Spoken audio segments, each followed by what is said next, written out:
wasaaradda warfaafinta Soomaaliya ayaa beenisay warar lagu faafiyay baraha bulshada oo la sheegay inuu xilka iska casilay taliyaha ciidanka booliska Soomaaliya Janaal Cabdi Xasan Maxamed Xajaar. wararkan ayaa saacadihii tagay aad looga hadalhayay baraha bulshada hase yeeshee afhayeenka wasaaradda warfaafinta Ismaaciil Mukhtaar Cumar Oranjo oo wararka qoraal ah soo saaray ayaa ku tilmaamay wax been abuur isla markaasna waxba ka jirin. warqadda afhayeenka ayaa u qoray sida tan: waa been abuur sal iyo raad toon lahayn wararka lagu baahiyay baraha bulshada ee la xiriira inuu shaqada isaga tagay taliye Xajaar.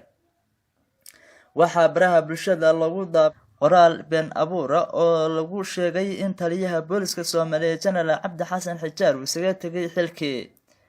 taliye Xajaar oo aan la xiriiray ayaa ay xaqiijiyay inuu la yaabay markuu arkay qoraalka been abuurka ee baraha bulshada la isdhaafsanayo, isla markaasna uu la jeedku yahay in YouTube-ka xoogaa subscribe iyo waliba comments looga helo.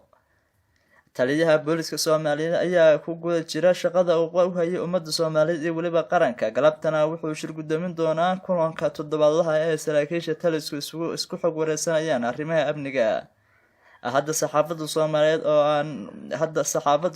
oo aan ku ammaanayo shaqada wanaagsan ee ay bulshada u hayso, waxaan ku baraarujinaynaa inay ka fogaadaan wararka aan sal iyo raadka toona lahayn si looga fogaado inay lunto kalsoonida iyo wali kalsoonida ay ummadda ku dhex leeyihiin.